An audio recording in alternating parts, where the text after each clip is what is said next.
Buenas tardes. Vamos a tratar de luchar contra la modorra post-almuerzo. ¿Okay? Bien, la idea es poder, en estos minutos que tenemos disponibles, poder entregarles algunos elementos. Se pueden imaginar que el tema es suficientemente complejo y extenso como para poder desarrollarlo si uno quisiera, digamos, en un taller entero, en un seminario entero.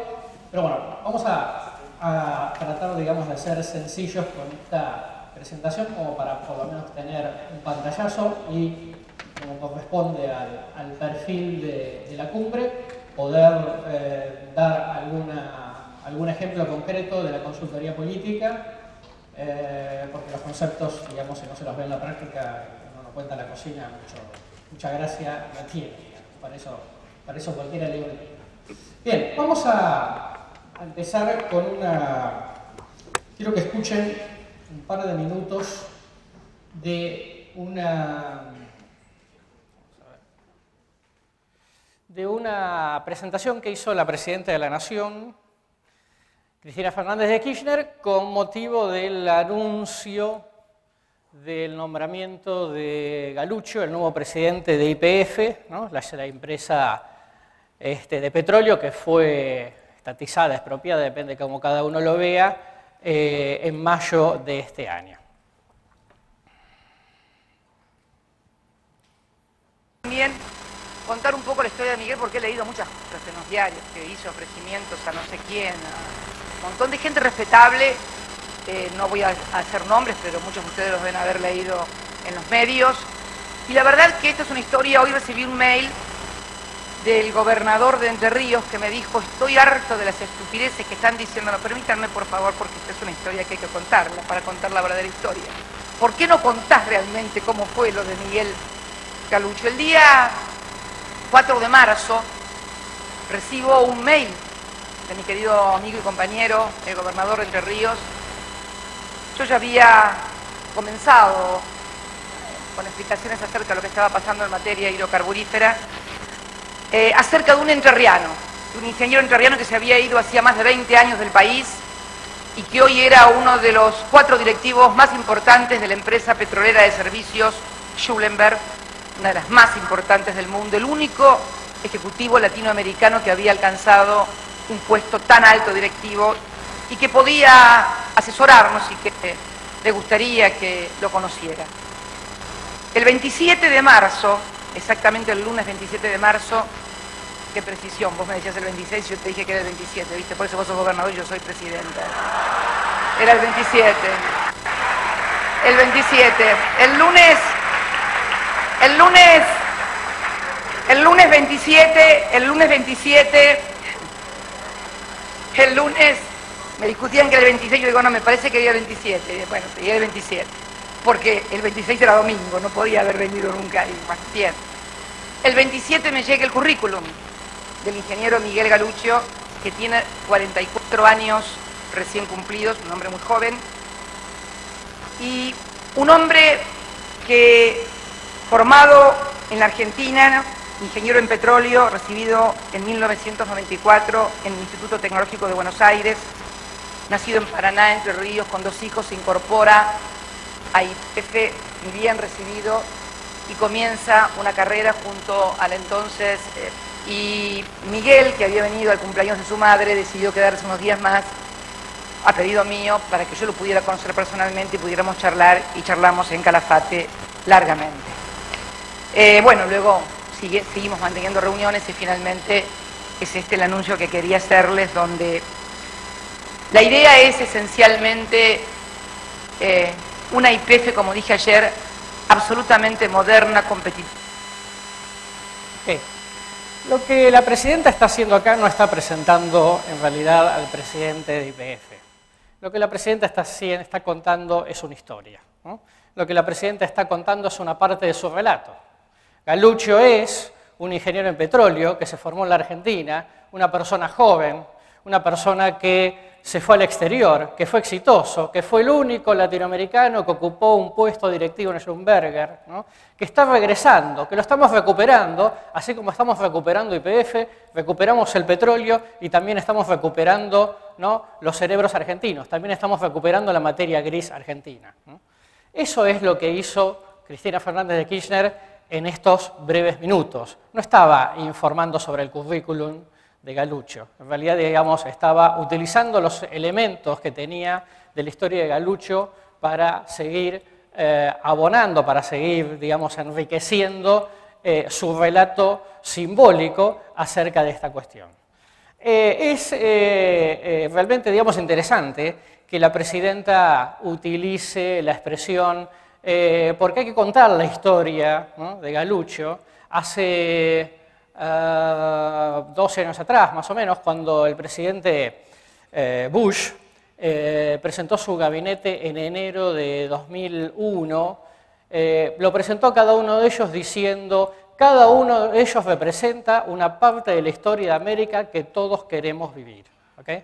No estamos tan distintos. En el fondo es Galuccio, la historia de Galuccio, la incorporación de Galuccio, de la mano de la estatización de YPF, forma parte de la historia que quería contar la presidenta, ¿no? Una historia deseada por parte de la opinión pública, así como Bush decía: las historias personales de mi gabinete son la historia, representan algo de la historia de América. ¿Okay? Hay una confluencia simbólica total entre lo que representa la historia del país con la historia de una persona y el relato simbólico que uno quiere transmitir. Viendo, digamos, este ejemplo de cómo Cristina Fernández de Kirchner utilizaba en breves minutos esa cuestión, vamos entonces a tratar, digamos, 4 puntos en esta exposición. En primer lugar, digamos, muy brevemente, lo que llamaríamos los dos grandes problemas que tenemos en la actualidad para construir imágenes políticas, esto es, para comunicar políticamente, sea en campaña, sea en gobierno, etc. En segundo lugar, es ¿por qué importa el relato? ¿No? ¿Qué es lo que hizo que el relato cobrara importancia? ¿Por qué se habla tanto de esto? En tercer lugar, ¿cuáles son algunas de las claves a partir de las cuales armamos el relato? O que debemos tener en cuenta para armar un relato, cómo lo construimos, y un ejemplo, un caso, digamos, una parte muy breve de un caso, porque no vamos a tener obviamente mucho tiempo, para ilustrar algunos de estos elementos que estamos presentando. La primera cuestión es, decía, 2 grandes problemas sobre los cuales tenemos para construir imágenes políticas, al menos en América Latina, diría en el mundo también, pero al menos en América Latina. El primer gran problema es la construcción de la diferencia, ¿no? Esto es, cuando se acabaron las diferencias ideológicas, las diferencias partidarias, donde tenemos habitualmente un montón de movimientos políticos alrededor de personas, no tenemos diferencias ideológicas tradicionales. Y a la gente, digamos, históricamente podía estar acostumbrado a diferencias entre conservadores, liberales, entre socialcristianos, socialdemócratas, entre peronistas, radicales, entre colorados y blancos, depende de cada país.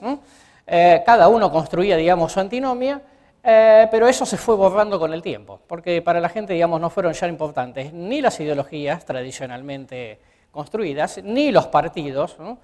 Y por supuesto, digamos, tampoco los relatos alrededor de esa cuestión.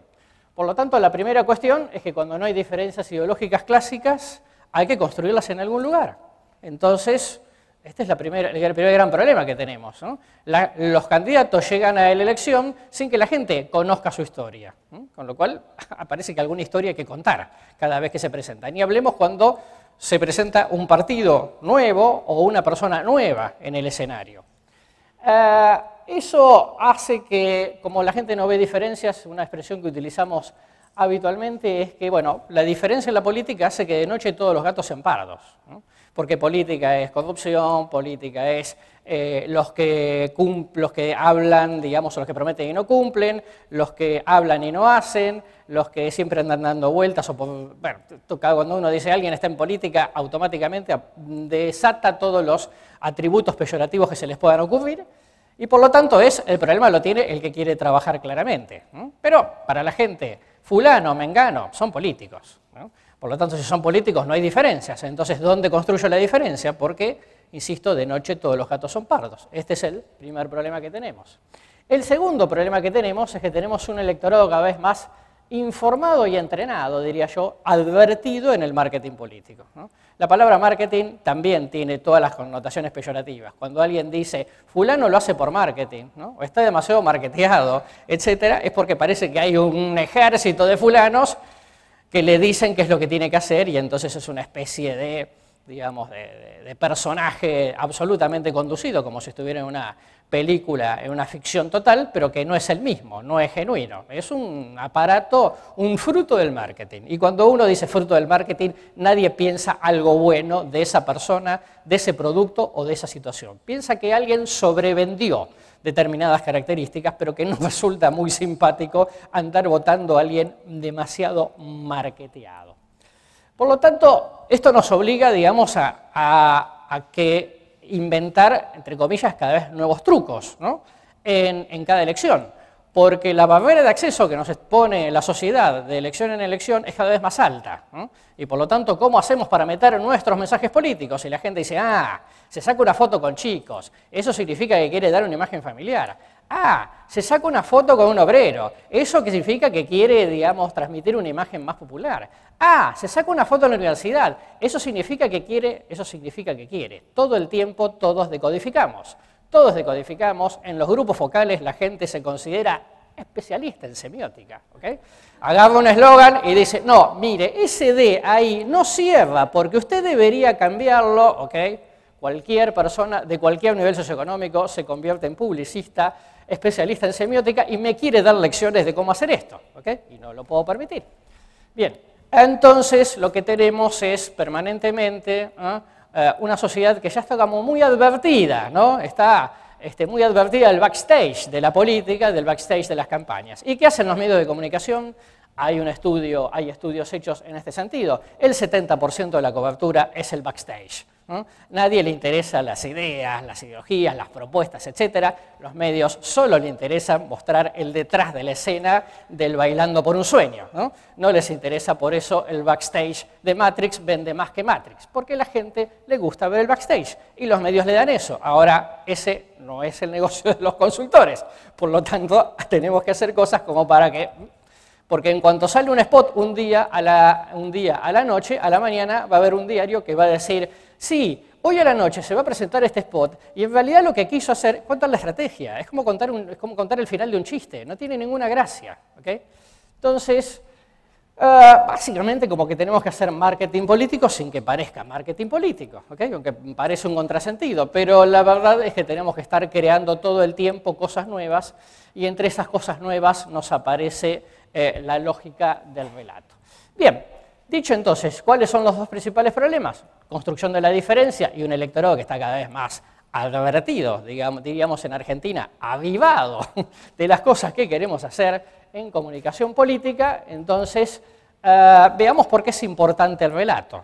Porque uno dice, el relato no lo inventamos ayer, no lo inventamos hace 10 años, el relato es antiguo como el mundo. ¿Por qué es importante ahora de vuelta? En los últimos 20 años empezó el auge del storytelling, ¿no? Por supuesto, como siempre pasa, empieza en los Estados Unidos y en las empresas y se termina trasladando a otros campos, ¿no? De la actividad social, de la actividad política, de la actividad cultural, de la actividad, obviamente, también del entretenimiento y pasa del centro del mundo al resto.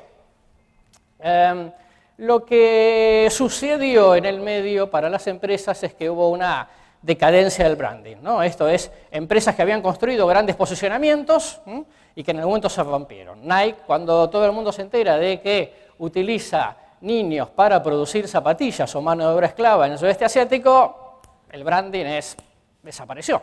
Y por lo tanto, ¿que construimos un branding de vuelta? No, porque el mundo corre muy velozmente, por lo tanto, entonces empieza a aparecer algo, digamos, que nos va a ir cubriendo cortos y medianos plazos, y eso es el refresco de relatos permanentemente.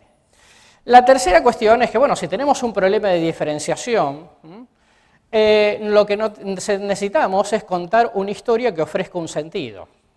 Eso es lo que hace el relato, ¿no? Es darle sentido, ¿no?, a lo que estamos tratando de transmitir, en este caso desde el punto de vista político. No solamente desde el punto de vista político, la verdad, pero en este es el tema, digamos, es una corriente cultural. No inventamos, digamos, los que estamos en la consultoría, el storytelling. El storytelling aparece en otros ámbitos de actividad, como decíamos recién. No están dirigidas al intelecto, dice Christian Salmon, que es uno de los principales autores que ha desarrollado sociológicamente, ha analizado sociológicamente este tema, es que no están dirigidas al intelecto, sino al niño que aún conservamos dentro. Todos tenemos un niño adentro, ¿no? Todos queremos escuchar una historia, todos nos queremos enamorar de una historia, ¿no? Nos encanta, no importa la edad que tengamos, ¿no? Es pura satisfacción simbólica, ¿no? Pura emoción. No hay racionalidades, porque los elementos racionales me disparan barreras, reacciones cada vez más altas en contra de poder aceptar lo que es un mensaje político, y por lo tanto, si es político, no lo quiero. Por lo tanto, el tema es, ¿no?, por dónde entramos, ¿no?, cómo volamos, cómo metemos los mensajes, cómo los articulamos, ¿no?, cómo emocionamos y pasamos por encima de la lógica racional, de la lógica argumentativa clásica que uno podía eventualmente en otra época de la historia atribuirle a la política, discutible o no. Tuvimos en la época de los 80, a partir del gobierno de Reagan, los spin doctors, ¿no? Esto es el darle vuelta a la cosa, ¿no?, el spinning. Esto es, agarro un argumento y como que lo doy vuelta porque trato de como darle otro enfoque a la situación. Y ahora tenemos story spinners, ¿no?, digamos, y todo el tiempo no solamente estamos tratando de spinning, ¿no?, de darle vuelta a lo que es una noticia, sino, digamos, creando un relato, ¿no?, con que le pueda dar vuelta a la interpretación, que pueda ofrecer un sentido y que, por supuesto, tenga la conexión simbólica, la pregnancia simbólico-afectiva que estamos buscando. Posmodernidad es un término que no me gusta, ¿no?, pero todos van a entender, digamos, más o menos de qué se trata. Pues no me gusta porque posmodernidad es lo que viene después de la modernidad. Como no sabemos, le ponemos posmodernidad, ¿no? Siempre leí un autor hace muchos años que decía, llamemos la sociedad industrial posagraria, porque es la que viene después de la agraria, pero como no sabemos muy bien qué es, le ponemos posagraria. Pero era industrial. Acá es lo mismo, digo, pero usamos, para que todos nos entendamos, la posmodernidad se caracteriza, digamos, por la decadencia, digamos, la desaparición de los grandes relatos, ¿no? Todo lo que teníamos como relato de los relatos modernos, ¿no?, el relato de la Revolución Francesa, ¿no?, los relatos del positivismo, los relatos del socialismo científico, los relatos del marxismo, todo eso ha caído. No son importantes para la gente, pueden ser importantes en muchos aspectos, pero en lo que nosotros tiene que ver con la comunicación política, para la sociedad han dejado de tener importancia. Lo que nos importan son pequeñas historias, casi anécdotas cotidianas, ¿no? Están los que dicen que en realidad ejercer la comunicación política es tener un relato diario, ¿no? Vamos contando la historia del día. Pero no nos pasa solamente a los de la comunicación política, ¿no? También le pasa a los del entretenimiento, ¿no? El noticiero es una suma de anécdotas, de pequeñas historias, de pequeños relatos cotidianos, ¿no? La noticia ya no es la noticia, ¿no?, son relatos armados, ¿no? Fulano que le robaron, mengano que recuperó no sé qué, el otro que se quedó sin trabajo, pero están armados con la lógica del relato. Tenemos son historias mínimas, ¿no?, pequeñas historias, tenemos hasta el cine ha cambiado, ¿no?, que ya no tenemos grandes relatos, grandes épicas, ¿no?, ya en general, digamos, la gente se inclina más por pequeñas historias, ¿no? Tenemos una película argentina de hace unos años que se llama Historias mínimas, ¿no?, una película muy buena, que es esto, historias mínimas, es con lo que se engancha la gente, es con lo que se engancha la opinión pública. Ya no quiere grandes relatos, ¿no? El mundo no se los ofrece, es un mundo más fragmentado, tiene una serie de características, y por lo tanto el tema es que no estamos hablando de grandes relatos. ¿Había relatos? Sí, había relatos, pero ya no son grandes relatos, ¿okay? Todos son relatos, ¿no?, que van satisfaciendo simbólicamente el corto plazo de la sociedad. Algunos dicen, estamos en la narrarquía, ¿no?, el gobierno de la narración. Es decir, en el fondo, digamos, lo que tratamos es de narrar todo el tiempo y no nos preocupamos mucho por lo otro. Vamos a ver ahora un par de frases que nos van a... dice Stanley Greenberg, ¿no?, uno de los principales consultores de opinión pública de Estados Unidos, un relato es la clave de todo. Dice Carville, su socio, el autor de es la economía estúpida.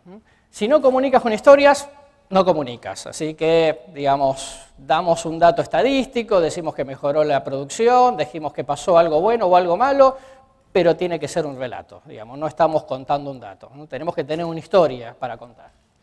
Fíjense esta frase de Bill Clinton extraída de sus memorias, ¿no? La política, dice Clinton, debe dar a la gente la posibilidad de mejorar su historia. No cambiar las cosas, mejorar su historia. No sé si fue un fallido o no, digamos, pero lo cierto es como que, bueno, preocupemos mucho por la historia y la narrativa y eventualmente veamos si también podemos o no transformar la sociedad. En el fondo es lo que Clinton parecería sugerir. Bien, ¿cuáles son entonces las claves, ¿no? Vimos nuestros dos grandes problemas. En segundo lugar, comentamos por qué aparece el relato. Aparece el relato porque, digamos, los grandes se cayeron, hay que crear unos nuevos, y estos nuevos hay que refrescarlos todo el tiempo, porque duran muy poco, son pequeñas historias, son anécdotas, no tiene que ver solamente con la política, tiene que ver también mucho con la estructura de cómo los medios de comunicación cuentan las cosas y atraen a la gente para su rating. Y vamos a ver entonces ahora algunas de las claves de los relatos.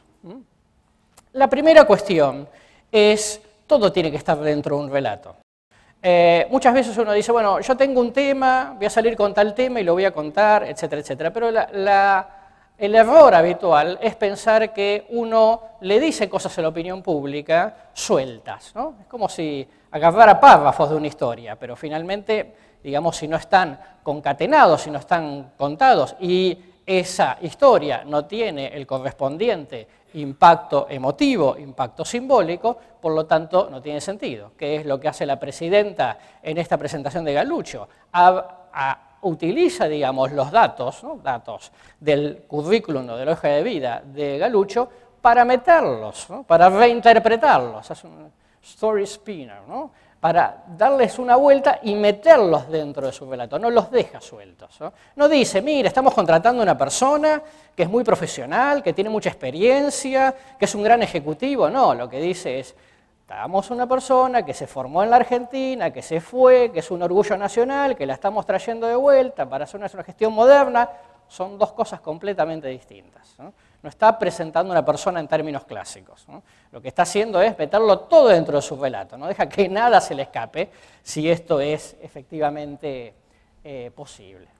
La segunda cuestión es como muy obvia, ¿no? Es emotividad, digamos, no es racionalidad. La verdad es que nunca existió el votante racional.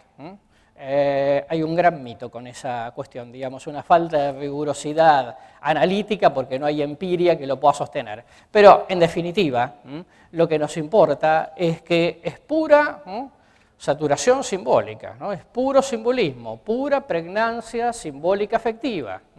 Solo piensen en qué le va a entrar a la sociedad desde ese punto de vista, ¿no? No podemos pensar en que la sociedad consume estadísticas, ni consume propuestas técnicas, etcétera, etcétera, ¿no?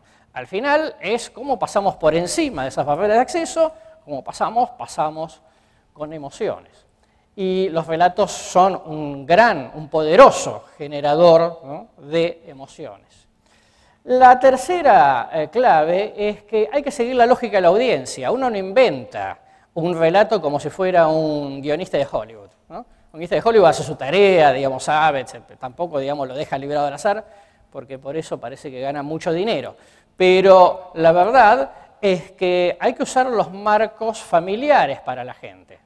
Uno puede decir, bueno, mi relato es que habrá un país en el cual vendrá mucha inversión y la gente tendrá mucho trabajo. Ese es un relato para economistas, no es un relato para la gente. ¿Por qué? Porque en la mayor parte de los países de América Latina, cuando uno dice inversión, la gente dice, inversión, esos son empresas extranjeras, se van a llevar la riqueza, no me gusta. Bueno, dice, bueno, pero es macroeconómicamente indiscutible, sí, pero no son los marcos familiares de la opinión pública, por lo tanto no los puede utilizar. ¿Okay? Entonces el problema es que muchas veces la mayor parte de las campañas no investiga qué es lo que realmente le pasa a la opinión pública y por lo tanto tampoco se toma el trabajo de construir los relatos que efectivamente generen las emociones y la pregnancia simbólico-afectiva de la que estamos hablando. Pero esto es la mayoría de las campañas. La mayoría de las campañas no tiene ni idea de lo que hace, en cualquier parte del mundo, no tiene ni idea qué hace. Por eso siempre gana uno y las elecciones, la mayor parte de las elecciones no son tan competidas, ¿ok? Porque la mayor parte no tiene idea de lo que le está pasando a la sociedad y tampoco tiene idea estratégica de cómo se ataca ese tipo de cuestiones. La cuarta es que la importancia de utilizar palabras claves que evoquen, ¿no? Oportunidades es una palabra importante, educación es una palabra clave, ¿no? Familia, depende del país, es una palabra clave, y así sucesivamente. Yo no utilizo cualquier palabra, utilizo palabras, ¿no?, cuya conexión en el relato disparen las emotividades y los simbolismos que estoy buscando. Si yo digo educación para el trabajo, es una expresión que la gente habitualmente en los grupos focales toma con fuerza, ¿no? Le gusta. Claro, por supuesto, si todo el mundo dice educación para el trabajo, entonces ya no sirve y hay que buscar otra expresión. Pero no importa, digamos, simplemente como para que sepamos, digamos, que hay palabras que yo no las puedo cambiar. Yo no puedo hablar de inequidad, no puedo hablar de competitividad. Esos son términos de un paper del Banco Interamericano de Desarrollo. Son un paper sociológico, la gente no habla así. La gente no dice, yo estoy en una situación inequitativa, no, me falta plata, ¿no? No tengo para mandar a los chicos a la escuela que yo querría, no tengo seguro de salud, me falta trabajo, no me puedo ir de vacaciones. La gente no dice, estoy en una situación de inequidad. Hay una gravedad institucional. No, la gente dice, este se quiere llevar todo por delante. La gente no dice, hay gravedad institucional. ¿Okay? Pero la mayor parte de la política habla con esos términos, ¿no? Entonces tenemos que utilizar las palabras clave. Si yo digo inequidad, si yo digo, me acuerdo que un cliente quería generar una oficina para dar más oportunidades a emprendedores, y entonces el programa finalmente se llamó Programa Oportunidades para Todos. ¿Okay? Golpeaba, era importante para ese segmento. Pero ¿cómo le querían llamar los técnicos? ¿No? Agencias de orientación socioeconómica. Agencias de orientación socioeconómica socioproductiva. Chino básico, nadie entiende lo que es eso. ¿Okay? Agencia podía sonar, agencia sonaba agencia de taxi, agencia de turismo, agencia de trabajo. O sea, la palabra agencia era fatal, ¿no? Orientación socioproductiva. ¿Qué diablos es orientación socioproductiva? Oportunidades para todos sí era algo claro para la gente, ¿no? Era algo deseable, era algo aspiracional para la gente. No es un mensaje para todo el mundo, ¿no? Es solo para mi público. Esta cosa de la gente piensa, no existe la gente que piensa, ¿no? Existe la parte del público a la cual yo puedo llegar. Cuando uno le trata de hablar a todo el mundo, no le habla a nadie, ¿no? Cuando dice, la gente le interesa mucho la inseguridad, sí, que es lo mismo que decir nada, porque ya sabemos. La gente le preocupa mucho, no. ¿Qué es específico del electorado, de la parte de la opinión pública, de la parte de la sociedad a la cual yo quiero llegar? Si no, habitualmente lo que tenemos es que no es un relato, si es que tuviese esa aspiración, tan chicle que abarca todo y no dice nada, porque nadie se siente interpelado específicamente. ¿Por qué no se siente interpelado específicamente? Porque no hay análisis de target. Es muy simple, digamos. Uno dice, agarró una encuesta y dijo los 3 principales temas. Eso no es un relato. Ahora lo vamos a ver. Ahora vamos a ver cómo hacemos eso. Parte de premisas morales, ¿no? ¿Qué es lo justo? Lo justo es que una persona se levante todos los días a la mañana y pueda ir a su trabajo y se gane el pan con el sudor de su frente. ¿Dónde ustedes escucharon alguna vez la expresión, o la primera vez que hayan escuchado la expresión, ganarse el pan con el sudor de su frente? ¿Dónde? ¿Cómo? ¿En dónde más? ¿En dónde más? ¿Quién dijo por primera vez ganarse el pan con el sudor de su frente? Ok, señores, la Biblia, ¿ok? La mayor parte de la cultura del mundo reconoce algo en la Biblia. Lo dice Dios, no lo inventó ningún consultor, obviamente. ¿Okay? Esto es mandato divino. Eso es una premisa moral. Hay que levantarse todos los días y ganarse el pan con el sudor de su frente. ¿Okay? Cualquier otra cosa es facilismo, clientelismo, asistencialismo, etcétera, etcétera. Por supuesto, dependerá del contexto. Lo que quiero decir es que hay premisas morales, hay sobre cosas que son indiscutibles, y el relato tiene que partir de esas premisas morales. Tiene que tener una estructura narrativa, ¿no? Por eso siempre en los seminarios decimos, ok, ¿tienen sus mensajes de campaña? Bueno, ahora cuéntenmelo como si le contaron un cuento a un chico. Había una vez un lugar donde había, de una comarca, donde había determinados problemas y se le había apropiado un ogro que hacía todas las cosas mal y etcétera, etcétera.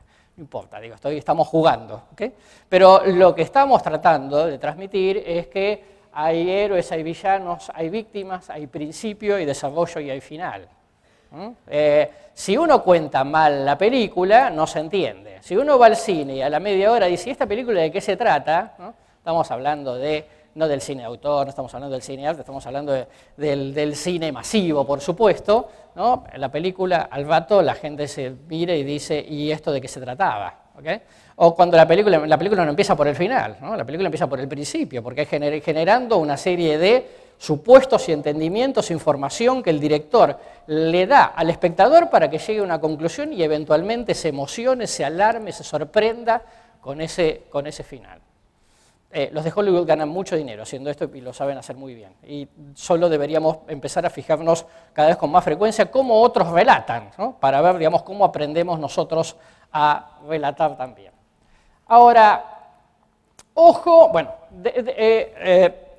debilitan, digamos, los argumentos contrarios, porque este es el tema. Cuando uno va a un focus y tiene los votantes propios y le pregunta a la gente, ¿por qué va a votar a fulano?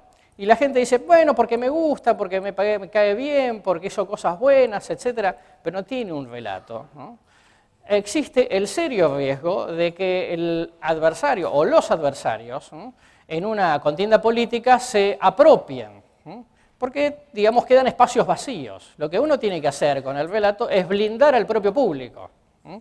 Con el relato uno le da esos elementos, ¿no?, que pueden tener componentes racionales, por supuesto, pero que finalmente, insisto, apuntan a la cuestión emotiva y simbólica, en la cual estamos blindando para que los argumentos, para que los mensajes de los adversarios en una elección o simplemente, digamos, en cualquier contexto de opinión pública que analicemos, no puedan penetrar, ¿no? El relato no solamente, digamos, es para convencer, también es como para que los propios salgan y digan, no, sí, es verdad, a mí me gusta este gobierno porque hizo A, porque hizo B, porque hizo C, y todo eso, más allá de expresarlo con títulos, ¿no?, hizo la ley de tal cosa, hizo la ley de tal otra, en realidad son elementos dichos racionalmente, pero que remiten todos a estas cuestiones simbólicas, a estas cuestiones emotivas.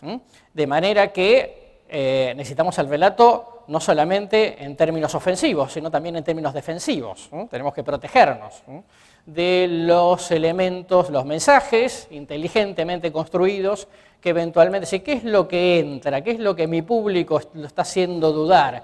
¿Qué es lo que se está filtrando? ¿Qué es lo que le hace ruido? ¿No? Si no tenemos relato bien construido, los mensajes de los adversarios se pueden filtrar y generarnos un problema mayúsculo. Ahora, así como dijimos héroes, villanos, víctimas, etc., es muy importante la adaptación a esquemas narrativos dentro de cada cultura, ¿no?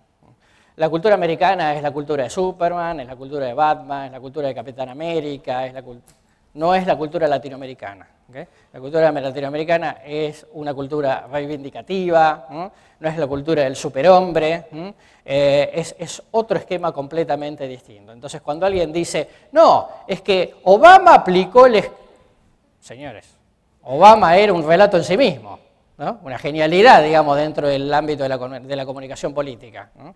Salvo que uno tenga esa vida, tendrá que ver qué tiene en su vida para uno constituir un relato que coincida con la demanda de la opinión pública, si es que eso efectivamente es posible.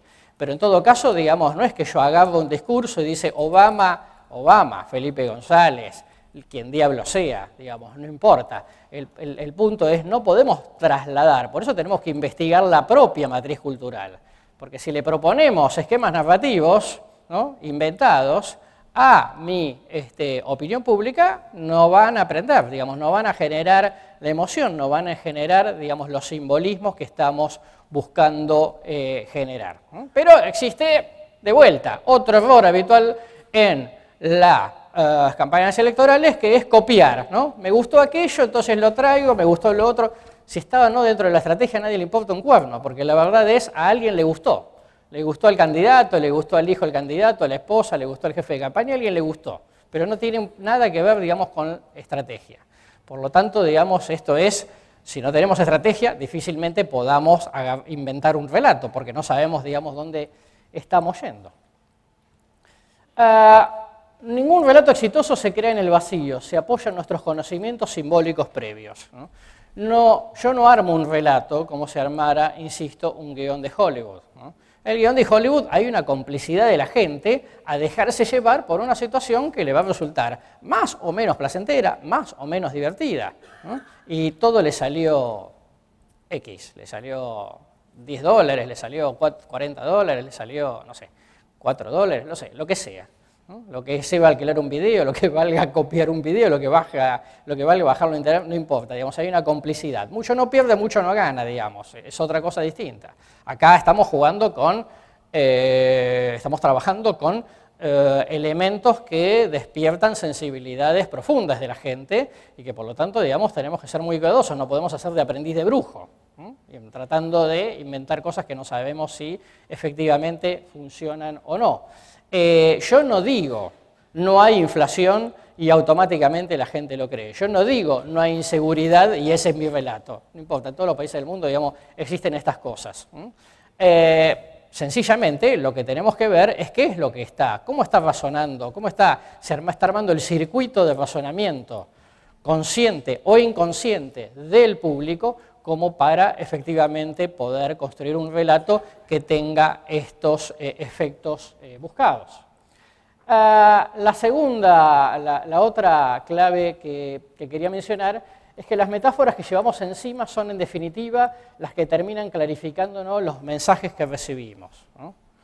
La de preferible malo conocido que bueno por conocer, un refrán absolutamente popular, no hay que explicar nada, ¿no? Tomar el toro por las astas, ¿no? En la mayor parte de las culturas esto se entiende. Pan para hoy, hambre para mañana. Son metáforas, digamos, o construcciones discursivas muy sencillas y que no implican que uno tenga que decir, bueno, lo que este gobierno está haciendo es instrumentar una serie de políticas que van a generar una sensación de beneficio en el corto plazo, pero que en el largo plazo va a tener situaciones altamente perjudiciales. Esto es pan para hoy, hambre para mañana. Digo, no hace falta decirlo como en un paper del Banco Mundial, no hace falta decirlo como en un paper universitario, ¿no? Es mucho más simple, si ustedes quieren, ¿no? A ver si le ponemos la palabra estimular o la palabra promover. No, señora, así no es la comunicación política, ¿no? Nosotros tenemos, digamos, una serie de restricciones, nosotros no inventamos la complejidad de la sociedad, la complejidad del mundo mediático, la complejidad competitiva, ¿no? Es lo que hay, ¿no? Y sobre lo que hay que trabajar, ¿no? Es como siempre cuando le digo, uno hace campaña o hace comunicación, como si llegara a casa a las 10 de la noche cuando ya todos los supermercados cerraron. ¿Qué come? Lo que está en la alacena y hace la mejor comida posible con lo que está en la alacena, ¿no? Y dice, me están faltando langostinos. No, se cerró. Entonces hay que cambiar de comida, es muy simple, digo. La estrategia dice, uy, yo necesitaría un candidato carismático como Obama. Sí, pero no lo tenés. No pienses en que vas a convertir a un profesor académico, digamos, en una persona cool, una persona canchera, una persona, digamos, llegadora, con entrada, simpática. Simplemente no. El problema es inventar la estrategia necesaria para el personaje. Acá necesitamos ver cuáles son los elementos estratégicos para construir el relato que necesitamos que le sirva al personaje, si no, no sirve. ¿Cómo construimos el relato? Bien. Esto lo van a escuchar, lo escucharon ya 27.000 veces y lo van a escuchar 27.000 veces hoy, pero, digamos, yo lo voy a decir una vez más, 27.00001, para que no se olviden, porque después cuando uno llega, dice, ¿y tienen diagnóstico de opinión pública? Bueno, en algún momento hicimos algo, pero no sé, me parece que alguien tiene una copia, en la universidad nos alcanzó algo. No, o sea, no tienen nada, señores. No tienen nada. La mayor parte de las campañas, cuando uno llega y no tiene diagnóstico, empezamos de cero. Entonces, lo primero que hay que hacer es, cuando uno trabaja con una cuestión tan sensible como la construcción del relato, es hace grupos focales, ¿no? Hace focus, ¿no? Si no hay focus, no me hablen, digamos, primero hagan los focus y después arrancamos, ¿okay? Porque no tengo idea, yo no puedo andar y tratando de imaginarme una matriz cultural. Puedo imaginarme lo que están haciendo los candidatos, puedo imaginarme cuáles son los principales problemas, puedo imaginar muchas cosas, pero no puedo imaginarme la matriz cultural. Puedo tener alguna suposición, pero no trabajamos así. Por lo tanto, la primera cuestión es, yo quiero construir un relato, bueno, muéstrenme su estudio de matriz cultural, muéstrenme sus grupos focales y después empezamos a hablar. Porque la estrategia termina saliendo de los focus y si uno entiende cuáles son las cuestiones conceptuales estratégicas que se va a orientar. El cuantitativo me mensura, pero no bucea. Uno necesita bajar 1000 metros para terminar de entender, digamos, que hay abajo de la superficie. Si no, por ahí hay un mar muy calmo y abajo hay un iceberg, ¿no? Si no bajo, no lo veo. Hace falta comprarse un buzo. El buzo es los focus en nuestra... para ver que vea qué mareas, digamos, qué corrientes marinas hay por debajo. De esta manera uno puede ver el posicionamiento del candidato, elaborar el concepto estratégico, ver cuáles son los ejes y temas, el target sobre el cual apunto, cuáles son las etapas de la campaña, el estilo, y todo esto, digamos, ahora lo mostramos para cerrar esta exposición con este caso. La mayor parte de ustedes por ahí es de Argentina, pero para los que no son de Argentina, la ciudad de Mar del Plata es... perdón, toqué el equivocado. La ciudad de Mar del Plata está ahí donde ustedes pueden verlo en el mapa, es el principal centro turístico de la Argentina, tiene unos 700.000 habitantes y durante los meses de verano más o menos duplica, digamos, esa cantidad, lo cual tiene una serie de cuestiones. Mar del Plata es una especie de historia de la Argentina, ¿no? Empezó siendo una ciudad aristocrática, después pasó a ser una ciudad de clase media y con acceso, el gran, masivo acceso a la práctica de turismo por parte de sectores medios y bajos en la Argentina, y depende, digamos, cómo le va a la Argentina, un poco le va a Mar del Plata. Por lo tanto, digamos, Mar del Plata tiene en su matriz cultural una aspiracional de clase media muy fuerte, ¿no? Elemento central. Pero bueno, para no entrar en detalles. El señor que ven en la foto es el actual intendente, el actual alcalde de la ciudad de Mar del Plata, es un señor que creó un partido vecinal en el año 97, se llama Gustavo Pulti. En el año 2007 ganó finalmente su intendencia después de varios intentos y fue reelegido en el año 2011. En el año 2011, cuando tenemos que pensar, digamos, cuál es el relato que vamos a utilizar durante la campaña, el señor ganó, digamos, y ganó en su reelección por un porcentaje más alto que el que había ganado en la primera vuelta. Nos encontramos con 5 ejes que en el fondo logramos detectar a partir de la investigación. Que quería la gente alguien consensuador, que quería alguien que expresara una continuidad, que tuviera sintonía con el gobierno nacional y provincial, que pudiera tener un proyecto y lo manifestara con entusiasmo y que tuviera cierta autonomía, manifestara cierto carácter, y uno decía, bueno, la sociedad está ahí, ¿no? En ese cuadrante de esos 5 elementos. Y lo que uno hace en este mapa de posicionamiento a los fines heurísticos, digamos, meramente a los fines pedagógicos, es como ver cuáles son las contraposiciones, ¿no? Es decir, consensuador es no confrontativo, continuidad es no cambio, sintonía con sintonía sin sintonía, con proyecto sin proyecto, con autonomía sin autonomía. ¿Dónde estaba Pult? Es una persona efectivamente que satisfacía bien los ejes de consenso, de continuidad, de sintonía con el gobierno nacional. Nos faltaba, digamos, como terminar de generar de redondear una percepción acerca de efectivamente tenía un determinado proyecto y que tenía, digamos, suficiente autonomía, teniendo en cuenta que al ser un partido vecinal y teniendo la provincia y la presidencia, digamos, en manos de otro partido, había como que articularse y llevarse bien sin perder el carácter de partido local. Bien, ¿cuál era entonces el posicionamiento de Gustavo Pulti? Representaba la continuidad, la sintonía y el estilo consensuador. Le faltaba mostrar más autonomía, evidenciar mayor presencia, transmitir más entusiasmo y un nuevo horizonte. Había que lograr que los propios votantes estén absolutamente convencidos para blindar ese electorado de cara a la general, esto que yo les decía, el relato como elemento blindador del propio electorado, independientemente o más allá, digamos, de lo que puedan proponer los otros adversarios. El voto de Gustavo Pulti es en general más joven, masculino, más de la periferia de la ciudad, popular y el más nuevo en la ciudad. Tengan en cuenta que la mitad de la gente en la ciudad de Mar del Plata nació en otro lugar que no es esta ciudad, y eso genera, digamos, algunos elementos culturales. Por lo tanto, estaba expresando lo nuevo de Mar del Plata, pero lo histórico estaba menos expresado, ¿no? O no tan bien expresado, digamos. ¿Cuál era el concepto estratégico? Las grandes coordenadas nos pedían, como ustedes ya vieron, continuidad, sintonía, consenso, autonomía, proyecto, y esto se iba a poner énfasis en los 2 últimos meses durante la campaña. ¿Cuál es nuestra síntesis conceptual? Que a los efectos de esta campaña terminó siendo también el eslogan, pero eso, digamos, no tiene que ver con el objeto de esta charla, es sigamos juntos mejorando Mar del Plata. ¿Por qué? Porque sigamos, digamos, nos permitía transmitir continuidad juntos, era el tema del consenso con el gobierno nacional y provincial, marcando la agenda de desarrollo y la agenda potencial, el mejorando.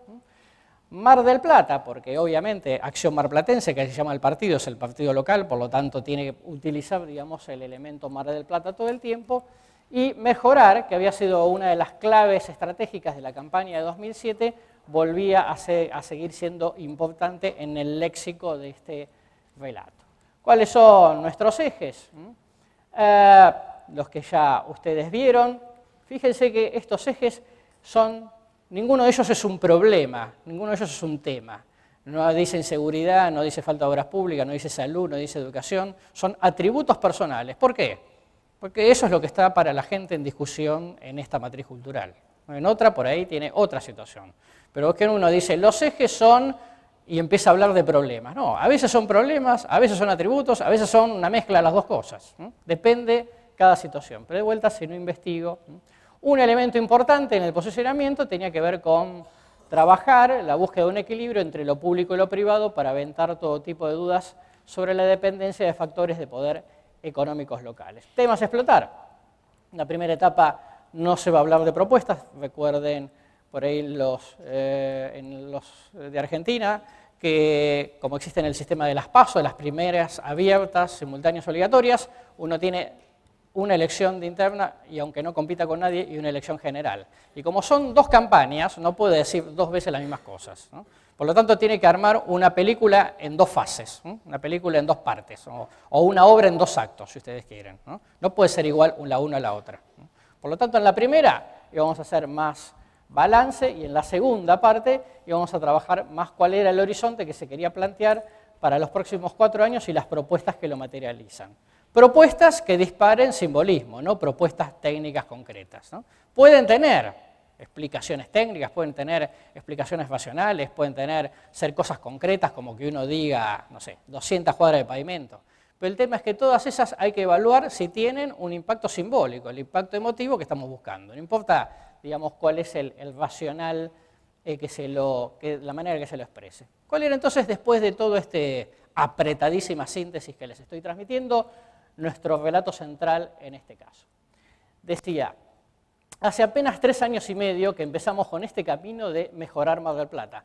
Como pueden ver en todo este relato, que son solamente 4 párrafos, y por supuesto está expresado de manera no publicitaria, sino para que pueda entenderlo el equipo de campaña, hay negritas. Esto son las palabras claves, las palabras que yo no puedo decir cambiar Mar del Plata, es mejorar Mar del Plata. ¿Por qué?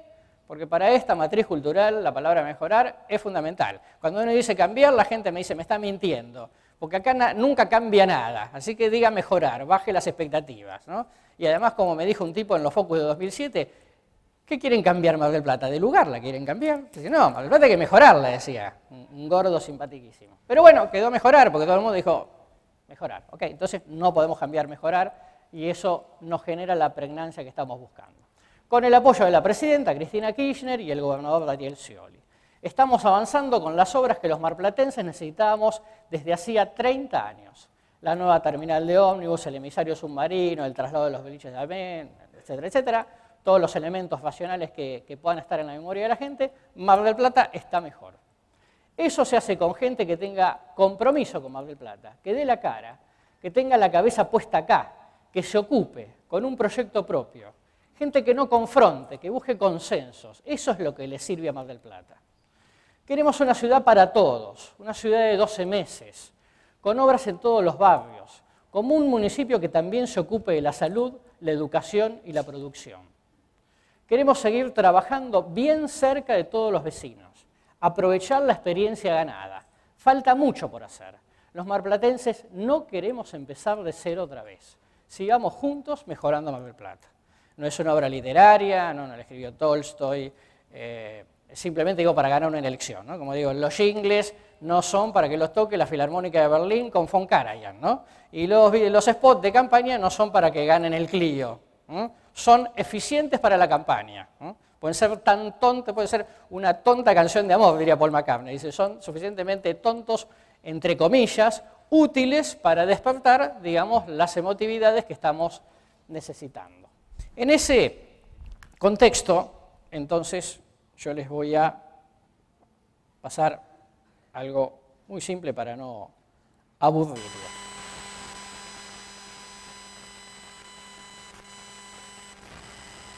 Nadie tiene una fórmula mágica para mejorar la ciudad, pero se puede, con gente que está desde siempre, que conoce los problemas, que se compromete, que le pone pilas. Claro que se puede. Así fue como se pusieron en marcha esas obras que nos habían prometido durante años. Así es posible ocuparse en serio de la salud. Así se puede avanzar con un proyecto que nos incluye a todos.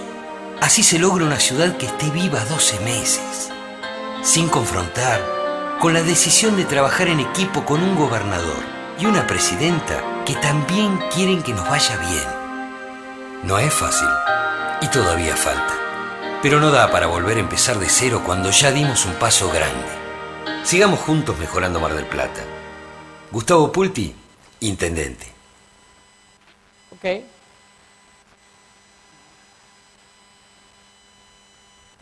Partes del relato. Relato general. ¿Sabés cuántos años hace que nos venían prometiendo la nueva terminal? Pregúntale a tus viejos. Hoy está en marcha. Sigamos juntos, mejorando Mar del Plata. Gustavo Pulti, intendente. Al menos yo que pasé mis vacaciones en Mar del Plata desde que tenía 3 años, mi papá siempre decía, a Mar del Plata le hace falta una terminal, esta no da más. Ok, pregúntale a tu viejo. Okay. Es una expresión muy simple. Era así, era un recuerdo, era ¿cuándo diablo vendrá la terminal? Okay. Bien, vimos unas partes como del relato general, vemos 2 o 3 spots sobre partes de ese relato.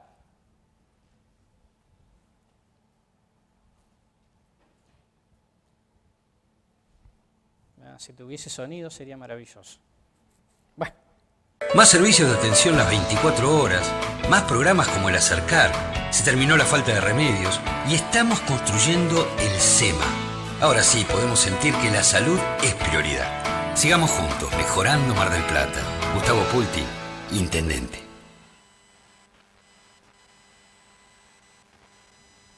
Se hicieron más de 100.000 metros lineales de cloacas en 18 barrios y en Batán para que 25.000 vecinos vivan mejor. Más del 93% de los marplatenses terminará el año con cloacas y agua potable. Obras así, con sentido social, son las que construyen una ciudad para todos. Sigamos juntos mejorando Mar del Plata. Gustavo Pulti, intendente.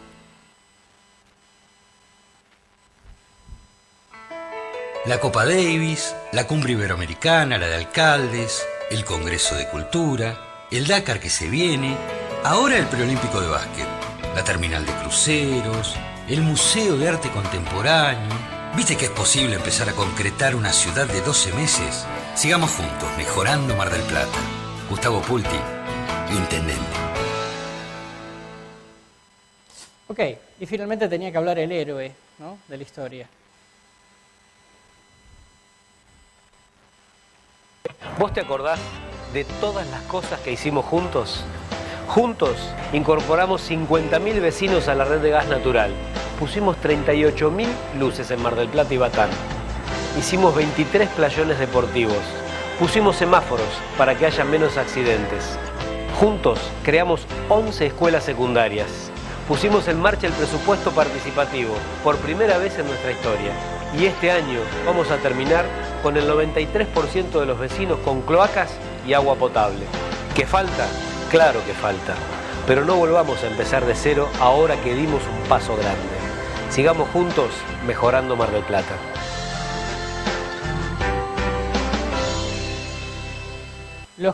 Muchos de acá conocen Mar del Plata seguramente, ¿no? Ok. ¿Qué es lo que ustedes dirían que identifica más a Mar del Plata para los marplatenses? ¿Qué? El puerto. Algunos dicen los alfajores, otros dicen el turismo, el lobo marino. No, es el puerto. ¿Okay? Por lo tanto, el puerto nunca puede faltar, ¿no? en esta cuestión. E inclusive, digamos, hay una gaviota como elemento identificatorio del partido de la ciudad.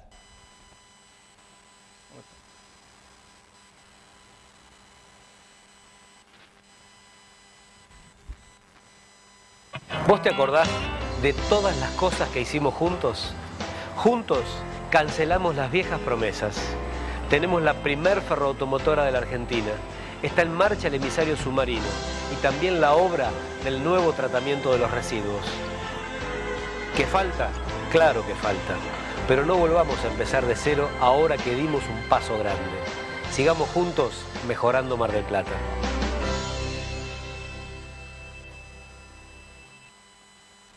Bien, último spot. ¿Vos te acordás de todas las cosas que hicimos juntos?